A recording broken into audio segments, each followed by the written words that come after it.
ya atau tidak. Ya, ini juga nanti Bunda perhatikan ya. Kemudian berbicara menggunakan tangan atau gestur. Ya, sekarang ayah Bunda begini nggak? Ada yang begini nggak? Kalau iya iya. Ya. Suka berbicara sendiri ketika menyimpan dan mengingat suatu informasi. Kalau iya iya, kalau tidak tidak. Ya. Ketika berpikir sering menutup mata sambil membayangkan. Ya, ayah Bunda begini nggak? Ya, ini kita cek dulu gaya belajar kita ya, baru nanti dicek pada anak-anak ya. Oke, kalau iya iya, kalau tidak tidak. Lebih mudah mengingat sesuatu atau pengetahuan yang dilakukan daripada sesuatu yang dibaca atau didengarnya. Ya, ayah bunda gimana? Lebih mudah ngingat nggak kalau pengetahuan itu dilakukan, dikerjakan, ya daripada yang dibaca atau didengar. Kalau iya oke, kalau tidak ya tidak. Ya. Mengemukakan ide dengan ekspresi kata-kata verbal. Ya, ayah bunda gimana nih kalau memberikan ngasih tahu orang itu ekspresi kata-katanya ada nggak gitu? Kalau iya ya iya, kalau tidak tidak. Ya, menyukai pelajaran yang berhubungan dengan praktek langsung. Ya. Ada anak yang suka, ada yang enggak loh. Ayah bunda juga suka apa enggak? Ya, nah oke. Hanya dengan 6 ini, ya, dengan keseimbangan warna ini, ya, ada yang merah, ada yang biru, ada yang hijau. Coba ayah bunda lihat, ya. Kalau tadi ngecek diri aja sendiri dulu. Nanti ini dipakai buat lihat anak-anak. Kalau lebih banyak merahnya kah, atau lebih banyak birunya, atau lebih banyak hijaunya, ya kan gampang dilihatnya ya. Kalau jika jawaban lebih banyak yang kotak warna merah, ya, maka ya gaya belajar utamanya adalah visual learner ya atau gaya belajar visual. Jika jawaban banyak yang kotak berwarna biru, berarti Anda auditory learner ya atau gaya belajar auditori. Nah, jika banyak warna hijau, ya ini berarti Anda kinesthetic learner ya atau gaya belajar kinestetik. Ya, Bu Aisyah, saya kok ada yang sama ya? Ya, 3 merah, kemudian 3 juga biru. Ah, berarti itu tadi ya, Anda dua gaya belajar yang dominan. Ini sebetulnya tes cepat. Sebetulnya ada tes yang lebih detail lagi, nanti pun akan saya berikan ya lewat panitia, mangga nanti akan lebih dalam lagi. Ya, tapi dari sini saja sebetulnya kita sudah bisa perhatikan yang mana kita. Ya, kalau saya biru yang paling dominan, lebih dominan biru. Makanya kalau saya membaca harus dikerasin suaranya. Ya, oke. Nah ini harus dipahami. Oke, gampang kan? Nanti kalau lihat anak juga gitu, 6 aja lihat ini kira-kira dia suka sifatnya detil dan rapi nggak? Kalau anak kita rapi detil, oh itu berarti ini merah yang iya. Ya. Terus perhatiin dia kalau baca suaranya keras nggak? Kalau dia diem berarti kan ini tidak. Ya, terus perhatiin bukunya dia suka gambar-gambar nggak? Ada ilustrasinya nggak atau ya? Nah itu kalau iya iya. Kemudian kalau dia ngomong ya tangannya gerak nggak? Atau kalau dia membaca tangannya nunjuk nggak? Ya nunjuk gitu. Kalau iya berarti iya gitu. Suka bicara sendiri nggak ketika menyimpan mengingat suatu informasi gitu? Ya, ketika berpikir sering nutup mata nggak? Ini makanya harus bersama anak-anak nggak mungkin enggak. Oke, nah ini jadi cuma 6 ini sebetulnya nih tes cepat mengenali gaya belajar anak. Oke, ya. Nah sekarang orang gaya belajar visual ini gaya belajar yang mengeksplorasi penglihatan secara optimal atau menggunakan mata sebagai indera dominan untuk menerima informasi. Jadi mata nih, mata yang dipakai. Ya. Kemudian kalau audio, gaya belajar auditorial, gaya belajar yang mengeksplorasi pendengaran secara optimal atau menggunakan telinga sebagai indera dominan untuk menerima informasi. Jadi telinganya yang lebih peka gitu. Ya. Dia tetap membaca, cuman bacanya dia secara keras, ya. Atau bahkan ya dia lebih senang mendengar dulu gitu. Ya, mendengar orang ngomong baru ya dia membaca gitu. Itu berarti gaya belajarnya auditorial. Bahkan kalau ada anak ya lebih senang dengerin temennya diskusi tanya jawab, dia yang bagian dengerin, itu pun sudah belajar sebetulnya. Ya, sudah belajar. Itu namanya gaya belajar auditori. Ini yang kadang-kadang orang tua nggak ngerti bahwa itu anak kalau udah denger itu udah belajar. Ya, sudah belajar sebetulnya. Kemudian gaya belajar kinestetik, gaya belajar yang mengeksplorasi perabaan secara optimal atau menggunakan tangan sebagai alat untuk menerima informasi. Makanya dia selalu tunjuk, biasanya dia tunjuk gitu. Atau biasanya dia tepok temannya gitu atau main bola. Ya. Anak laki-laki saya ya ada berapa orang? Ada 3 itu yang gaya belajarnya ya kinestetik. Tapi ada yang paling utama kinestetik anak kedua. Jadi kalau dia menghafal sesuatu dia harus sambil main bola. Ya, bola yang kaki atau main basket gitu. Ini kalau kita nggak tahu ilmu ini, kita akan ribut terus. Ayo belajar, ayo. Padahal itu dia sudah belajar gitu. Dia sambil belajar sambil ngafalin. Ya, kalau kita nggak tahu, kita suruh duduk di meja belajar, duduk di meja kalau baca. Ini nggak bisa. Ya, kenapa? Ini dia punya tangan, ya itu lebih peka menerima informasi. Apalagi anak zaman sekarang, ini banyak sekali kinestetik. Ya, jadi sekali lagi kalau dia visual berarti matanya, saraf matanya lebih peka untuk menyimpan atau menyerap informasi untuk diterima atau disimpan di otak bagian prefrontal. Kalau auditori berarti telinganya. Ya, kalau kinestetik berarti perabaannya, ya tangan atau kakinya yang lebih cepat nyerapnya gitu. Aneh ya. Tapi unik, inilah memanglah ini saraf-saraf yang ada di tubuh manusia yang Allah ciptakan. Ya. Jadi kalau anak saya waktu itu gurunya bilang, Bu Aisyah anaknya jalan-jalan terus, untung udah belajar gini. Jadi saya nggak perlu marahin anak, malah saya kasih informasi ke guru. Punten ibu, cuman kalau ngasih orang tua, ayah bunda, kalau memberikan informasi kepada bapak ibu guru, tolong yang santuy, yang santun ya. Punten ibu, ya ini dia punya gaya belajar memang kinestetik, ya. Jadi dia harus gerak. Oh gitu Bu Aisyah, guru-guru anak saya dulu begitu. Makanya saya suka menjadi konsultan guru-guru di sekolah anak-anak. Ya, karena memberikan informasi sehingga guru-guru nggak panik dan nggak cepat ngadu ke orang tua. Kasihan anaknya. Ya. Jadi kalau kenali gaya belajar anak. Jadi kalau gaya belajar visual biasanya belajar menggunakan materi visual seperti diagram, peta, dan mind mapping aneka warna. Ya, berikan ia contoh yang nyata tentang materi yang diberikan. Jadi kalau anak kita tahu visual, ibu harus siapin itu ya pensil warna-warni, stabilo warna-warni, pulpen warna-warni karena dia akan membantu untuk belajar visual. Kalau auditori lebih bisa mengolah informasi melalui pendengaran. Belajar dengan rekaman atau membaca catatan keras-keras bisa menjadi alat bantu belajar di rumah. Ya, kalau makanya saya dulu tuh tapi baru sadar pas nanti mahasiswa. Kenapa? Karena waktu kecil belum tahu gaya belajar gini. Ya, saya senang merekam, betul-betul merekam pakai alat rekam, tape recorder kecil, pakai kaset. Kalau dosen ya menerangkan. Jadi saya dengar dulu itu baru baca bukunya gitu. Ya, kenapa? Karena kan mata juga kita bisa melihat atau membaca, tapi duluan dengerin. Kalau yang auditori, ya.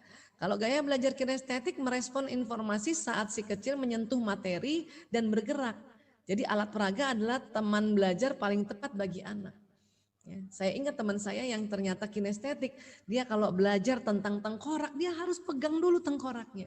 Ya, kalau saya sih nggak perlu, yang penting ada yang orang cerita tentang tengkorak, saya udah bisa belajar. Tapi kasihan yang gaya belajar kinestetik. Kadang-kadang tengkorak itu nggak mudah di mahasiswa kedokteran untuk bisa punya masing-masing dan tengkoraknya asli. Gitu. Ya, kalau sekarang anak kedokteran sekarang mungkin sudah pakai model-model tengkorak yang nggak asli. Kalau kami dulu asli dan dia harus pegang, harus belajar. Ya, ini kasihan juga kadang-kadang kinestetik kalau kita nggak ngerti. Ya. Dan ini jadi visual ini coba ya perhatikan juga secara fisiologi gerakan bola mata ke arah atas. Jadi kalau ada anak berpikir gitu ya itu biasanya gaya belajarnya visual. Bernapas dengan pernapasan dada, nada suara tinggi, napas pendek dan dangkal, mengakses informasi dengan melihat ke atas dan tempo bicara cepat. Jadi kalau ada anak ngomongnya cepat, terus kalau dia ditanya terus dia mikirnya ke atas matanya, itu visual. Ya, dan kalau bahasa dia sering ya ada kata-katanya yang kaitannya dengan visual. Saya melihat ya gitu ya, atau ini kelihatannya bagus atau nampaknya, bisakah Anda bayangkan hal ini tampak rumit, kayak gitu. Jadi kalau ada orang banyak ngomong kelihatannya, bayangkan, tampaknya, nah itu ya barangkali ya bisa jadi dia gaya belajarnya visual ya.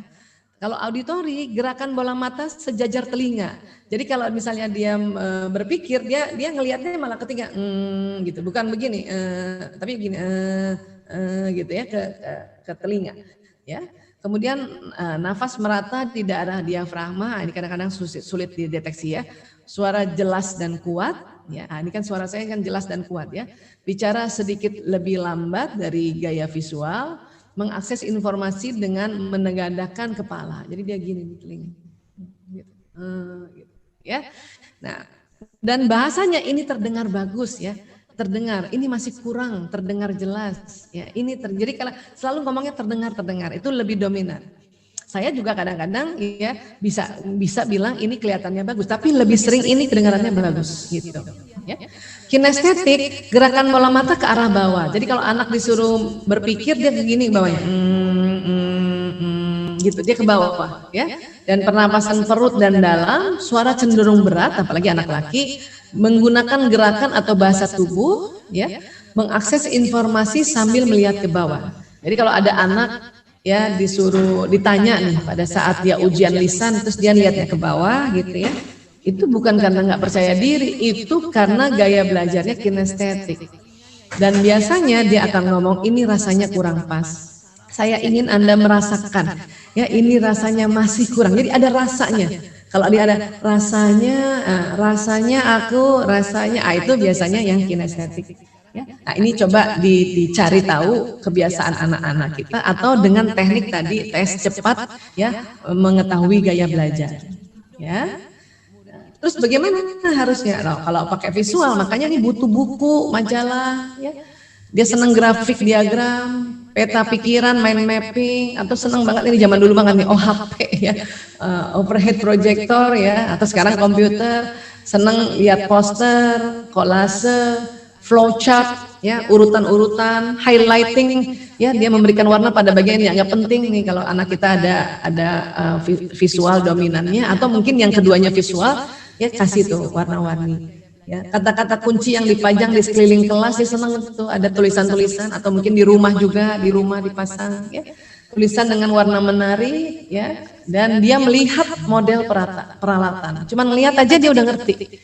Ya. Nah, kalau auditori, suara yang jelas dengan intonasi yang terarah dan bertenaga ya, ini kita arahinnya ke sana, membaca dengan keras atau kita bacakan. Ini lebih senang dibacakan.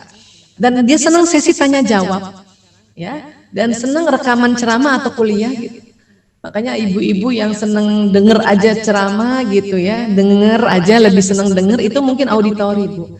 Tapi ada ibu juga ya habis dengar ceramah dia cari bukunya. Nah, itu kemungkinan dia dominan visual. Ya. Auditori juga bisa sebetulnya dia cari buku, tapi buat auditori saya denger aja ya. Jadi saya membacanya itu dengan mendengar, literasinya dengan mendengar. Ya, ini auditori memang begitu. Ya, nah, belajar dengan mendengarkan atau menyampaikan informasi. Jadi kalau ada ibu-ibu ngasih tahu orang lain, dia habis baru aja dia belajar ngasih tahu orang lain, itu dia adalah ya belajar dengan auditori. Dia omongan dia dengar lagi. Ya. Dan dia senang juga permainan role play, tetapi yang lebih banyak mendengarnya. Ya. Kemudian senang musik ya, atau belajar lewat pakai musik, membaca buku dengan musik juga gitu ya. Terus senang kerja kelompok, kenapa? Karena ada tanya jawab atau temannya lagi tanya jawab dia dengerin.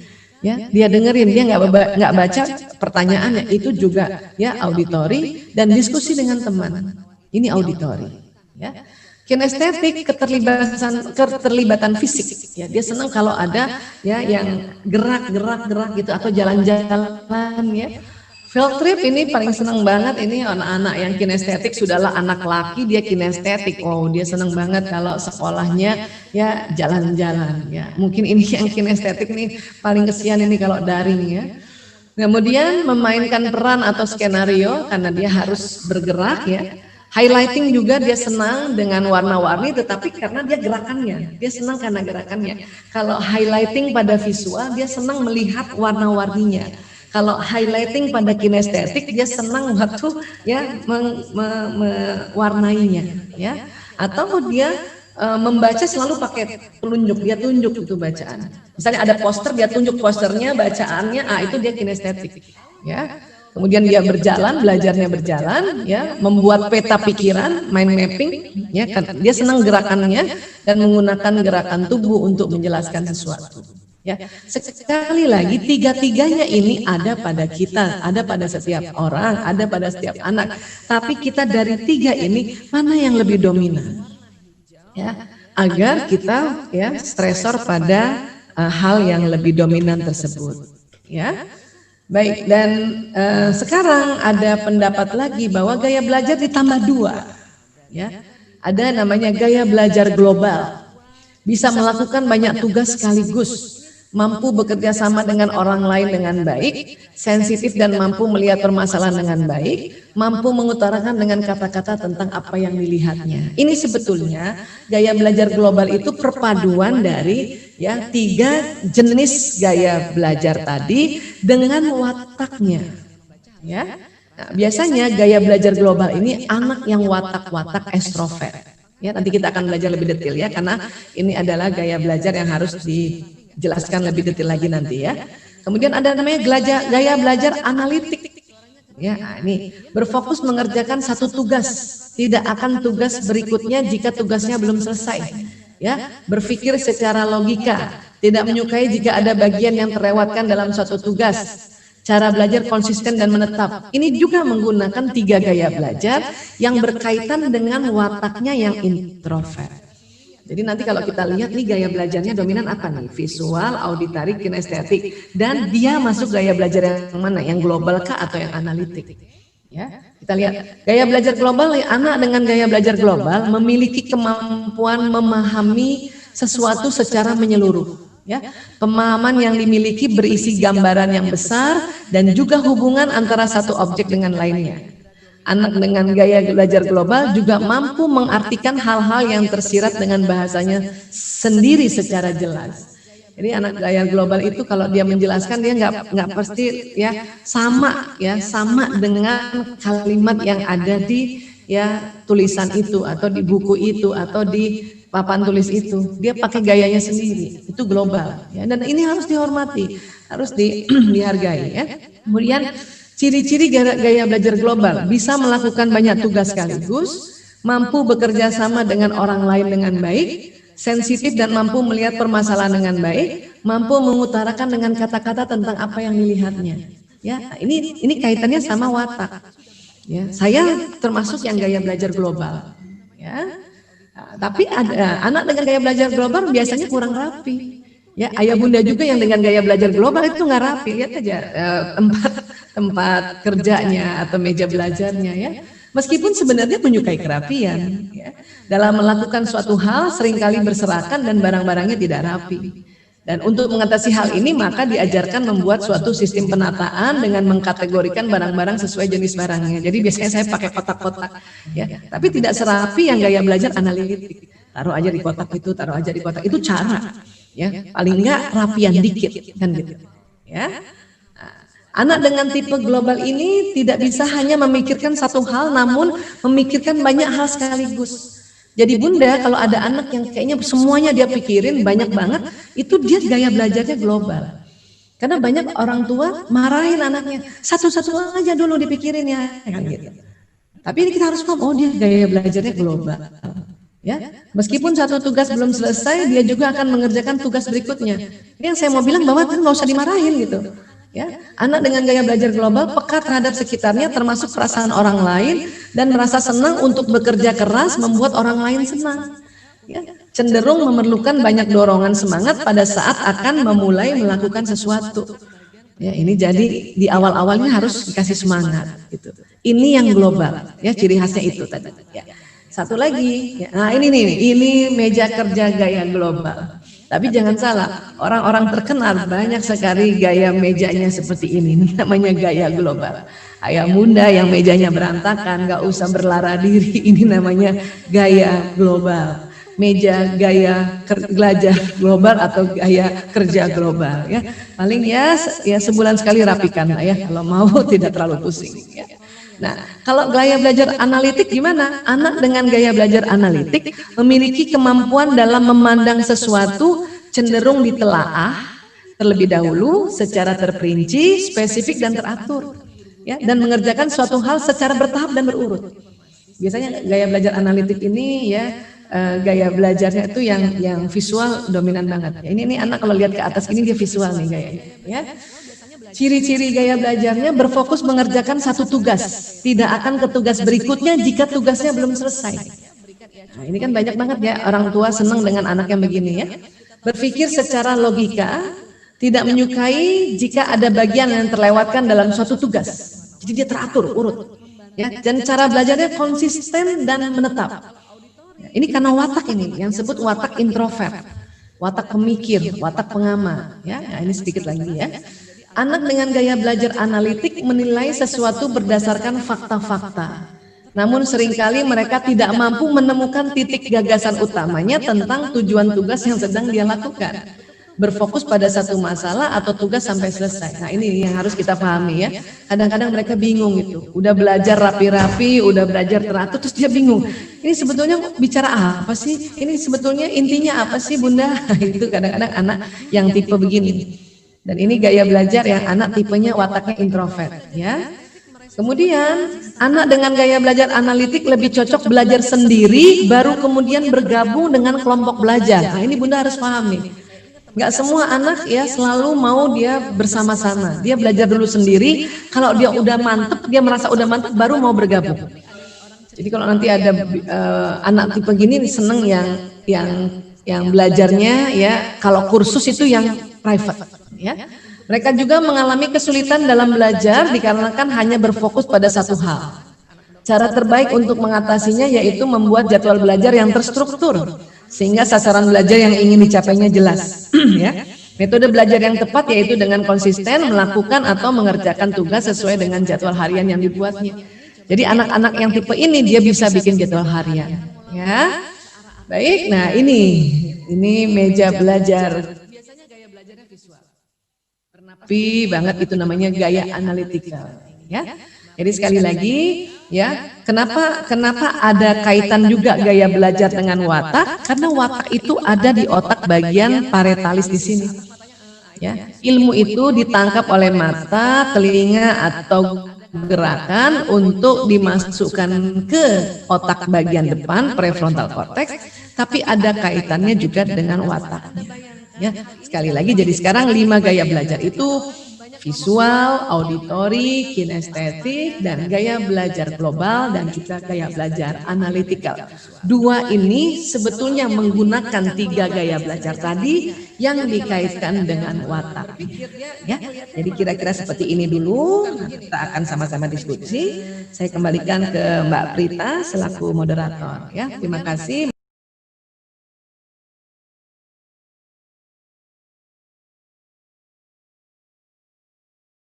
Sambil kita menunggu pertanyaan, mungkin dari para sahabat literasi sudah ada unek-unek atau mungkin tadi sudah ada cara ya untuk tahu gaya belajar kita sebagai orang tua atau pendidiknya, kemudian baru cari tahu gaya belajar dari anak-anak. Tadi ada semacam mini quiz atau mengamati fisiologinya. Nah, mungkin sudah mulai ada unek-unek nih dari para ayah bunda atau sahabat literasi. Boleh disampaikan di kolom live chat untuk pertanyaannya. Nanti akan kita bacakan di sesi pertama 3 pertanyaan terpilih. Tapi terlebih dulu kita akan menyimak video yang satu ini.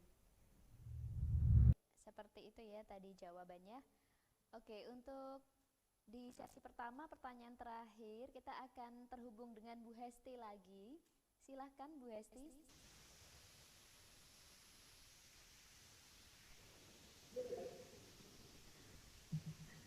Masih susah ya itu ya. Tapi ini saya diberi ini ya ada di sini. Assalamualaikum Bu Aisyah yang kami cintai. Alhamdulillah kami punya 3 anak laki-laki sudah dewasa, tapi masih harus belajar karena mereka masih harus kuliah apa yang menjadi tugas ibu di masa-masa. Ya.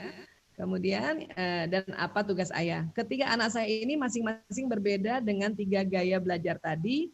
Lalu apa sebetulnya makna berhasil menurut seorang laki-laki dan anak perempuan? Apa kunci anak laki-laki bisa berhasil dan anak wanita berhasil di dalam hidup mereka? Ya, baik. Terima kasih Bu Hestu. Pertanyaannya jeli banget ini, masya Allah, bagus. Ya, Bu, Ibu punya 3 anak laki ya Bu?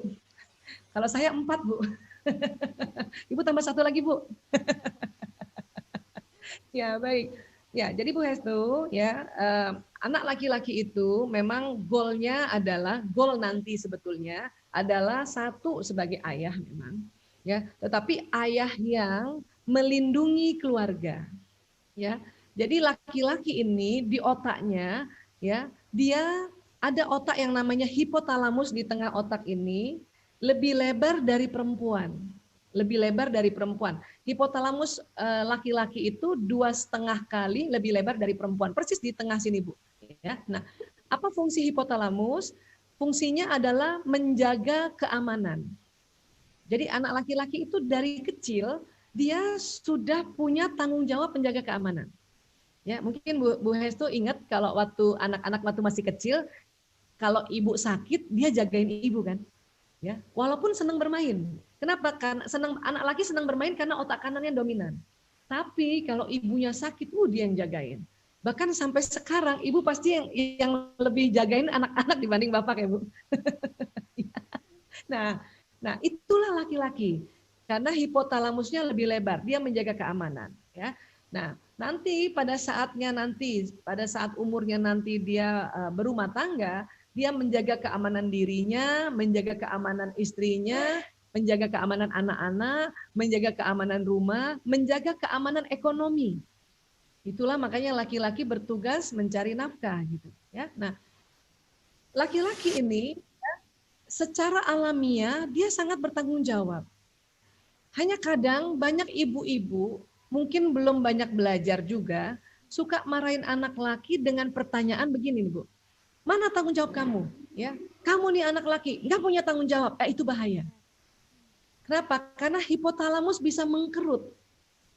Kalau hipotalamus bisa mengkerut, maaf sekali nauzubillah min dzalik, ya kadang-kadang mereka ya tercetus dengan ya maaf sekali kelompok G misalnya itu bisa jadi G. Makanya saya suka sekali kasih tahu ibu-ibu kalau punya anak laki selalu bilang terima kasih sama anak laki, terima kasih ya nak kamu jagain bunda, terima kasih ya nak kamu tanggung jawab walaupun dari kecil. Ya. Tapi Bu Aisyah anak saya main terus. Itulah anak laki-laki. Kenapa?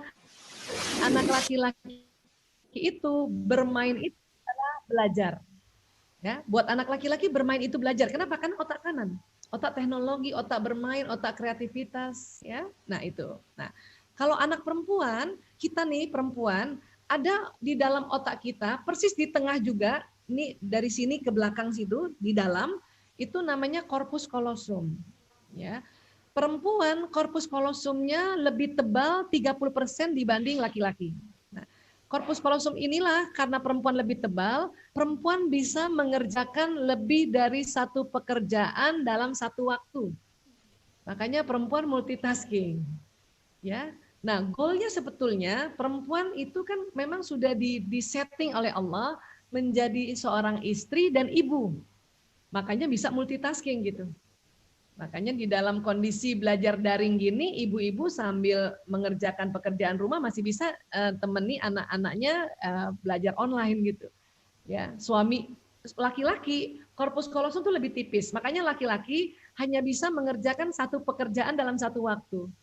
Jadi bapak-bapak nih Bu atau anak laki, kalau lagi mengerjakan sesuatu di depannya, setelah 10 menit dia lagi fokus di situ, otaknya itu konsentrasi dan pendengarannya menurun.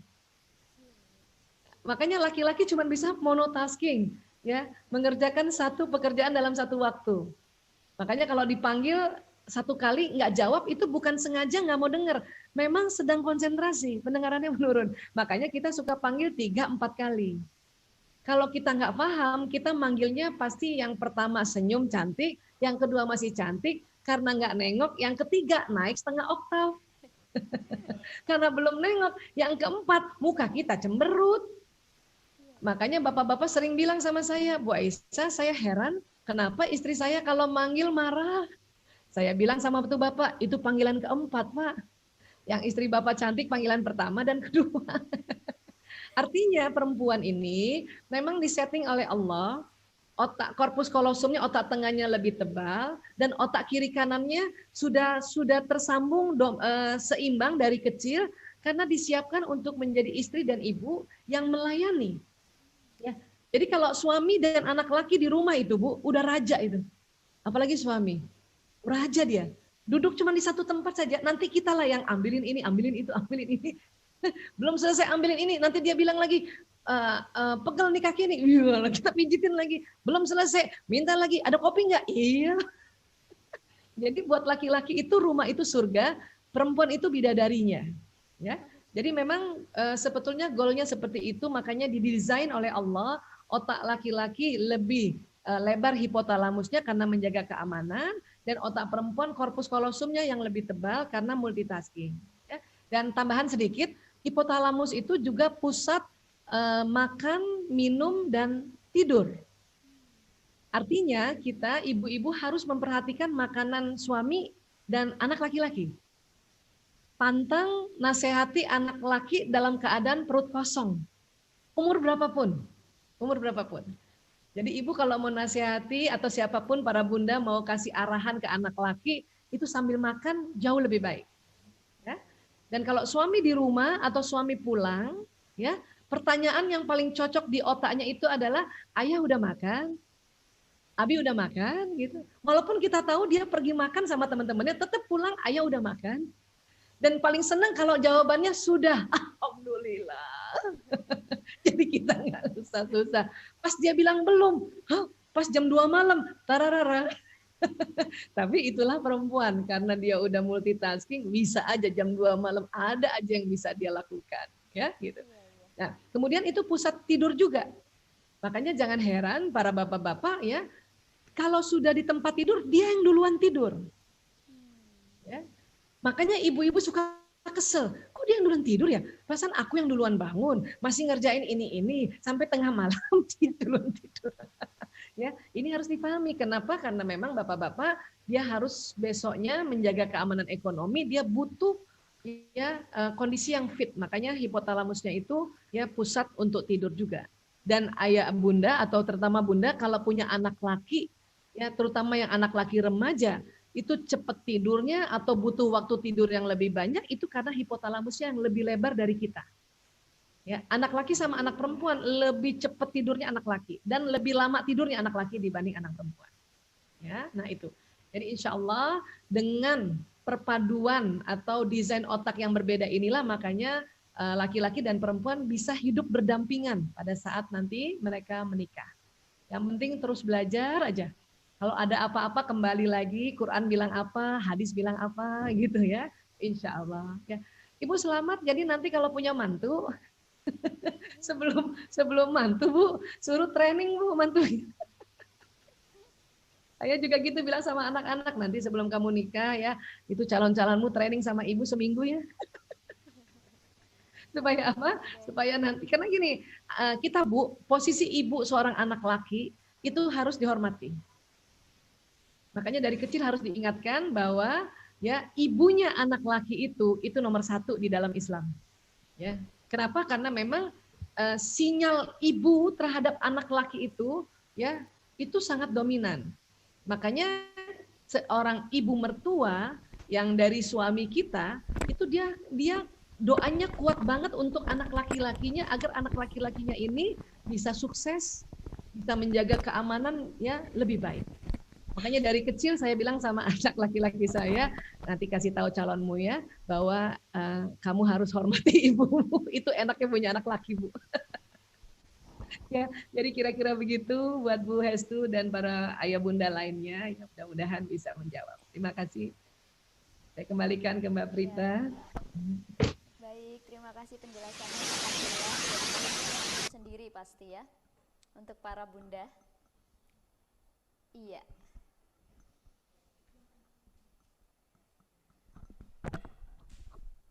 Terima kasih penjelasannya untuk Bunda Aisyah, sangat jelas dan bikin senyum-senyum sendiri. Oh ternyata begitu kayak gitu ya. Saya yakin yang tidak bertanya juga lumayan membantu ya. Kemudian anaknya laki perempuan Mbak Prita? Kenapa? Anaknya laki-laki apa perempuan Mbak Prita? Laki-laki semua Bun, yang satu masih mau 3 tahun, yang satu baru 5 bulan. Laki-laki? Laki-laki. Oh, ya. Alhamdulillah. Ya, jadi berharga sekali. Begitulah laki-laki ya. Iya. Ya, ini ada pertanyaan berikutnya dari Bu Leli.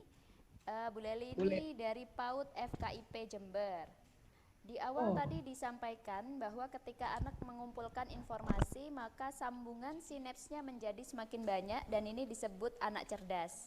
Pertanyaannya, apakah sifat sambungan-sambungan sinaps tersebut bersifat permanen? Demikian pula dengan ketebalan untuk anak yang pintar, apakah sifatnya permanen? Terima kasih Bunda. Boleh silakan dijawab dulu. Atau boleh kalau ada 2 pertanyaan lagi, sekaligus Mbak ya. Prita, supaya saya. Ya, ada. Ini sudah antri. Ada dari Nata. Anak saya seorang hiperaktif sehingga susah konsentrasi. Usaha apa yang harus saya lakukan? Nah, mungkin ini berkaitan dengan pertanyaan dari siapa ini, nggak ada namanya. Bagaimana mendampingi anak belajar yang punya kinestetik saat pandemi? Berhubungan dengan hiperaktif itu maksudnya mungkin banyak gerak gitu ya. Seperti itu. Itu dulu atau tambah satu lagi? Boleh, tambah satu lagi boleh. Tambah satu lagi nih penanya dari Aulia. Bagaimana dengan penerapan multiple intelligence dengan gaya belajar neuroscience? Baik, terima kasih Mbak Prita. Terima kasih buat teman-teman, sahabat-sahabat yang telah bertanya ya. Ya, jadi apakah sambungan saraf itu permanen? Ya, nah, sambungan saraf itu, ya, Allah mendesain sambungan saraf itu, dia tidak menempel secara fisik. Makanya tadi saya kasih lihat, dia ada celah. Ya, jadi kalau misalnya kita, misalnya saya nih baru pertama kali melihat Mbak Prita, ya, kemudian saya lihat wajahnya itu di saraf saya itu sambungannya ya langsung begini, dia langsung bertemu, tapi nggak nempel begini, ya, dia ada celah di sini, ya, dan yang nanti membuat menempel itu zat kimia atau neurotransmitter itu boleh kita ibaratkan lem, ya, lem. Nah, kalau saya tadi lihat Mbak Prita, kemudian saya sengaja tanya-tanya namanya, itu sambungannya akan lebih banyak, ya, sambungannya akan lebih banyak dan lebih variasi, ya. Maka ya lem neurotransmitter yang keluar juga, ya, itu jauh lebih banyak. Ya, makanya ya bisa jadi nanti satu saat nanti saya ketemu Mbak Prita, saya masih ingat itu. Kenapa? Karena neurotransmitternya juga tebal. Kemudian Bu Hestu juga tadi saya lihat ya, Bu Hestu Masya Allah manis banget, cantik banget gitu ya. Terus neuron saya ketemu itu ya, lihat, terus saya berulang-ulang sapa beliau, makanya sambungan yang baru itu kemudian ada sambungan baru lagi ya, sambungan diulang-ulang gitu ya. Nah, itu membuat saya insya Allah satu ketika entah di mana ketemu Bu Hestu saya ingat gitu. Kenapa? Karena saya membentuk sambungan baru memang, tetapi divariasikan. Ya, makanya tadi bertanya sama Bu Hestu, menyapa beliau, kemudian menjawab juga pertanyaan beliau. Nah, itu kemudian kita saling, walaupun saya nggak dengar Bu Hestu bisa keluarkan suaranya, cuman gaya Bu Hestu saya paham gitu ya maksudnya gitu. Nah, itu tersambung beberapa sambungan di otak saya. Ya. Nah, karena sangat gembira saya ketemu Bu Hestu, maka neurotransmitternya itu banyak. Ya, itu lemnya ini bukan lem kanji, mungkin lem Korea. Ya, kenapa? Karena dengan perasaan gembira. Jadi ingat banget gitu ya. Nah, ini permanen. Kalau yang lemnya lem Korea, ya. Nah, kalau lemnya lem nasi gimana Bu Aisyah? Ya, permanen juga. Cuman ya karena lemnya nasi itu daya lekatnya masih kurang. Makanya nanti ada istilah inget-inget lupa. Ah, itu tadi. Aduh, inget-inget lupa. Ya, Mbak Prita yang mana ya gitu, ya inget-inget lupa gitu, atau lupa-lupa inget itu tergantung ya. Itu berarti bisa jadi pada saat tersambung lem neurotransmitternya itu keluar tidak sedahsyat kalau kita dengan perasaan gembira, ya. Nah, tetapi ada peristiwa juga kalau kita alami dengan perasaan juga sangat jengkel, sangat marah, sangat kesel, sangat sedih, itu juga lemnya keluar, ya, seperti lem Korea. Hanya sayangnya, ya, peristiwa atau memori yang tersambungnya itu negatif. Tetapi untungnya sekali lagi, menempel saraf itu tidak permanen atau tidak menempel secara fisik. Kalau yang secara fisik ini sangat permanen, ini nanti kalau memorinya yang negatif kita susah betulinnya. Ya, untung dia tidak menempel secara fisik. Walaupun memang permanen, tetapi ada kesempatan untuk mengurangi lemnya gitu. Ya, ini analogi supaya lebih populer ya. Jadi misalnya ada seorang anak ya, maaf dia pertama kali masuk sekolah, gurunya tanpa sengaja berteriak keras, padahal bukan buat dia gitu. Nah dia kaget, neuronnya terbentuk, lemnya, neurotransmitternya kuat, lemnya lem Korea gitu ya. Sehingga anak itu kalau lihat gurunya udah ketakutan duluan. Padahal gurunya nggak sengaja, itu bisa juga terjadi gitu. Nah untuk itu supaya nggak ketakutan maka anak diterapi. Ya, entah diterapi oleh orang tua, entah diterapi oleh tenaga profesional. Kalau diterapi oleh orang tua tanya ya, bertanya aja, kenapa sayang? Biarkan dia cerita. Nah, supaya apa? Pada saat dia cerita ya, kemudian orang tua ajarkan, oke, kalau gitu tarik nafas panjang, buang lewat mulut, bayangin takutnya keluar dari mulut. Itu teknik terapi sederhana yang orang tua bisa lakukan. Itu diharapkan neurotransmitter yang tadi terlalu kuat lemnya itu pelan-pelan ya itu dikikis. Jadi nggak terlalu kuat. Jadi dari lem Korea jadi kayak lem kanji aja ya. Semakin hari dikikis jadi kayaknya lem nasi aja yang nempelnya cuma sedikit aja. Tetapi jejasnya masih ada. Artinya guru anak itu akan terus ingat gurunya bahwa dia sempat kaget cuman udah nggak terlalu takut banget gitu. Sehingga nanti pas udah dewasa itu kita nih misalnya ingat waktu masa kecil kita, aku dulu takut sama guru ya guru TKB gitu, kaget karena dia tiba-tiba teriak di depan aku, tapi kita udah ketawa gitu. Jadi jejasnya masih ada, ya mungkin itu juga yang disebut permanen, tetapi bukan permanen yang kuat, ya. Kemudian anak hiperaktif gimana? Susah konsentrasi. Anak hiperaktif Bunda biasanya gaya belajarnya kinestetik. Ya, kinestetik. Ya sudah terpaksa kita ikut lari-larian juga. Kita ikut arahin dia juga. Ya, kita perhatikan tuh. Ya, nanti Bunda lihat anak yang kinestetik dia senang nunjuk-nunjuk nggak? Kalau dia ngomong ya, misalnya dia masih kecil ya, misalnya ya dia tunjuk televisi sambil ditunjuk gitu ya. Kursi, televisi. Itu berarti benar-benar kinestetik. Terus dia lari lagi. Nah, pada saat dia lari-lari dan nunjuk-nunjuk itu ya, itu sesungguhnya sedang proses menyerap informasi. Cuman karena kita khawatir dia nabrak-nabrak, paling itu yang dijaga. Ya, kalau udah terlalu dia tidak kontrol, baru kita peluk dia, tenang, tarik nafas, tenang ya, jalannya pelan-pelan aja ya nak, pelan-pelan aja ya nak, ya, pelan-pelan aja. Nah, kalimatnya yang positif ya, karena kalau anak sudah lari-larian terus kita bilang jangan lari, jangan lari, jangan lari, itu tambah lari. Kenapa? Karena jangan ditangkap oleh anak laki-laki yang otak kanannya dominan, itu artinya silahkan. Jangan lari, itu silahkan lari. Atau kadang orang-orang tua atau para bunda atau misalnya guru, kata jangannya itu malah jangan lari. Malah larinya yang ditekankan, jadi anak tambah lari. Ya, mending pelan-pelan nak, pelan-pelan. Ayo jalan aja, pelan-pelan. Jadi sampaikan apa yang kita mau.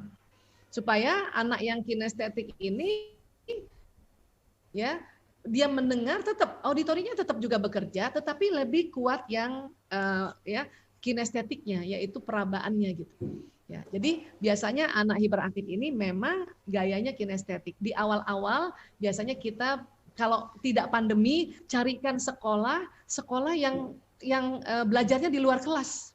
Kalau di Jakarta namanya sekolah alam, ya. Mungkin di Jember mudah-mudahan sudah ada, atau kalaupun belum ada harus dibuat itu sekolah seperti itu untuk memfasilitasi anak-anak hiperaktif yang gaya belajarnya kinestetik, atau anak normatif juga yang gaya belajarnya kinestetik ya. Kemudian gaya belajar kinestetik saat pandemi ini yang memang saat pandemi itu berat banget. Ya, kalau ayah bunda punya rumah agak luas, itu enak ya. Mungkin kita pakai bawa gadgetnya di halaman rumah ya, dia lari-lari dulu atau loncat-loncat dulu gitu ya, baru dia nanti mendengarkan. Tapi itu tadi habis loncat-loncat tuh capek, kadang-kadang pas mau mendengarkan ya dia gelisah lagi ya. Biasanya anak gaya kinestetik ini ya biarkan dia belajar sambil bawa bola. Jadi misalnya dia sambil dengerin gurunya dia main-mainin bola gitu. biarin. Ini proses menyerap informasi waktu dia main bola itu, ya. Atau bola dia pegang-pegang, atau pensil, pulpen di gini-giniin gitu. Tapi mendingan bola kalau saya sih, ya bola dipegang-pegang gitu kan, ya. Tapi sebelumnya sudah diajak berloncat-loncatan dulu atau berlari-larian, tapi abis itu dia akan. Nah, kalau orang tua nggak tahu, ayah bunda nggak tahu tentang gaya belajar kinestetik ini, pada saat anak dengerin gurunya sambil main-mainin bola, dimarahin. Itu yang jadi masalah, ya, dimarahin. Apa dia bilang ya? Dengar kata gurunya, dengar, liatin sana gurunya, liatin gurunya. Ya, udah berhenti main bolanya. Itu yang membuat berhenti kemampuan menyerap informasinya. Ya, ini yang harus perlu kita jeli. Kalau ada anak sambil dengerin gurunya daring, ya bahkan dia mungkin nggak lihat, cuma telinganya begini sambil dia main-main gitu ya, itu bisa jadi sedang menyerap informasi. Ya, ini penting kita tenang, jadi tidak ya cepat-cepat marahin anak. Sekarang multiple intelligence bagaimana? Multiple intelligence atau yang kita sebut dengan bahasa populer yaitu bakat, itu ada juga di lobus parietalis, di otak yang tadi bersamaan dengan watak. Ya. Nah, multiple intelligence juga ini ya mempengaruhi juga gaya belajar. Ya, terutama yang multiple intelligence kecerdasan kinestetik, bakat kinestetik. Kalau bakat anak itu, jadi gini, di otak manusia itu masing-masing orang ada 8 bakatnya. Ya, saya ada 8, teman-teman ayah bunda ada 8, bapak ibu guru ada 8, ya, ada 8 semuanya. Nah, tetapi 8-8-nya itu tidak semua dominan. Ya, neuron-neuronnya itu nggak semua 8-8-nya, katakanlah setiap satu kecerdasan, satu bakat itu neuronnya 100 juta. Tidak semua 8-8-nya neuronnya 100 juta. Ya, ada yang kecerdasan pertama 100 juta, kecerdasan kedua misalnya lebih sedikit lagi, sampai yang misalnya kecerdasan ke-8 itu 10.000 neuron doang gitu. Ya. Nah, buat anak-anak yang kecerdasan kinestetik atau bakatnya kinestetiknya nomor 1, itu jelas dia ya gaya belajarnya kinestetik gitu. Ya, apalagi kemudian sudahlah kinestetik bakatnya, wataknya ekstrovert, berarti dia kinestetik yang gaya belajar global. Ya, kayak gitu. Jadi yang persis banget dengan bakat itu yang kaitannya multiple intelligence itu yang gaya belajar kinestetik, karena ada kecerdasan atau bakat kinestetik. Biasanya anak kayak gini jago olahraga. Yang perempuan juga, baik yang perempuan juga dia jago olahraga. Ya, pelajaran olahraganya bagus dan jago nari, ya, senam gitu ya, senang nari-nari gitu ya. Makanya kita bisa masukkan ke ekskul modern dance segala macam ya. Anak saya yang kelima, dia walaupun dia perempuan, karena dia punya kecerdasan kinestetik mungkin, tapi bukan nomor 1, kecerdasan kinestetik yang urutannya nomor 3, tapi dia senang juga nari. Jadi makanya kemarin baru diajak ya, ekskul nari. Ya, jadi kayak gitu ya. Jadi sekali lagi multiple intelligence itu juga berpengaruh untuk gaya belajar ya. Jadi bisa baik, kembali ke Mbak. Ya. Ya baik Bunda, karena waktunya terbatas ini kita. Ya begitu ya untuk para sahabat literasi yang tadi sudah dijawab pertanyaannya oleh Bunda Aisyah, semoga membantu. Untuk yang belum terjawab, saya rasa tadi di pemaparan materi itu juga sudah ada dan sudah include di tanya jawab tadi yang sudah dibahas. Nanti materinya akan bisa didapatkan di panitia ya, jangan khawatir. Ya insya Allah seperti itu. Nanti ada tambahan tes gaya belajar yang lebih detail lagi Mbak Prita. Oh iya. Nantinya ya. Sama tips untuk bagaimana orang tua menstimulasi yang kalau kita udah tahu dia gaya belajarnya visual, dia gaya belajarnya auditori atau kombinasi ya. Jadi kadang 3 itu berkombinasi tetapi yang dominan apa gitu. Iya betul. Ya. Fokus pada dan yang nanti dikaitkan sama watak ya, itu tadi global atau analitik. Ya baik, nanti itu ada tambahan dari Bunda Aisyah modul materinya. Jangan lupa berarti jangan leave dari grup ya buat peserta sebelum mendapat materi. Oke, Bunda Aisyah, Mbak Prita, iya. Kalau ada yang mau tanya lagi dan penting banget, boleh kita chatting di DM IG ya. Oh iya. Cuman karena IG saya banyak akun fake, nanti saya tulis IG yang asli ya. karena iya. banyak yang orang bikin gitu. Saya tadi sudah follow Bunda Aisyah. Oh gitu. Yang asli ya, yang asli Oh ya. iya asli, hanya satu. Ya, Baik, baik. karena yang fake banyak ada 12. Wah, Masya Allah. Iya, iya tadi ini sudah terjawab pertanyaan beberapa yang belum rasanya sudah include ya. Kemudian untuk terakhir nih Bunda Aisyah mungkin ada closing statement yang menjadi pesan bagi para ayah bunda ataupun para pendidik atau kakak-kakak relawan yang bergelut di literasi mungkin untuk lebih efektif lagi gitu dengan adanya pemaparan gaya belajar anak nih. Silahkan Bunda. Ya, saya terima kasih sekali ini ada acara untuk seperti ini ya. Buat ayah bunda tentunya kita harus peka melihat gaya belajar anak-anak ya.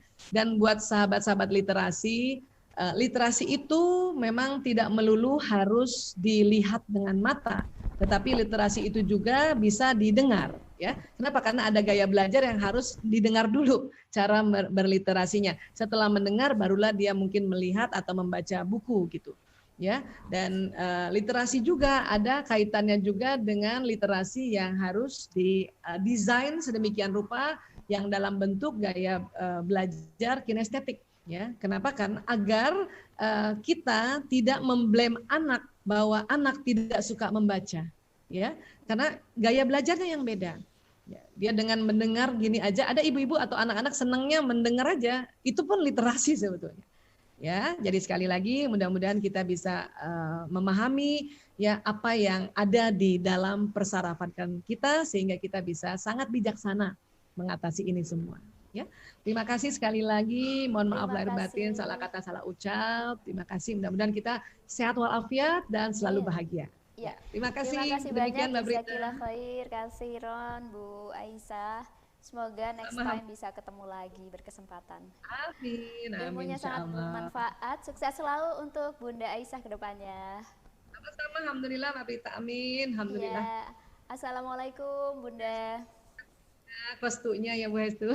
Salam hormat buat Bapak. Ya, Alhamdulillah. Mbak Prita matur suwun sangat. Nggih sami-sami Bunda. Semangat terus ya sahabat-sahabat literasi. Ya, demikian Alhamdulillah. tadi webinar literasi. Demikian tadi webinar literasi untuk semua bersama narasumber Dr. Aisyah Dahlan CHT. Menarik sekali pemaparan dari beliau ya. Saya yakin para sahabat literasi semua di sini, ayah bunda, para pendidik dan juga semuanya yang sedang menyaksikan tadi bisa mengambil hikmah ya dari pemaparan yang sudah disampaikan. Dan semoga harapannya dengan adanya webinar literasi mengenal gaya belajar anak ini, kita bisa lebih bijaksana tadi ya, lebih bijaksana untuk membersamai anak-anak dalam belajar di kondisi daring dan juga menjadi partner terbaik sehingga kita mengharapkan anak-anak kita menjadi anak-anak yang tidak hanya pintar atau tidak hanya cerdas, tapi menjadi pintar dan cerdas gitu, dan juga beruntung tadi tambahan dari Bunda Aisyah ya, sehingga nantinya menjadi anak harapan orang tua, yaitu menjadi anak yang solih dan solihah gitu. Amin, amin ya robbal alamin.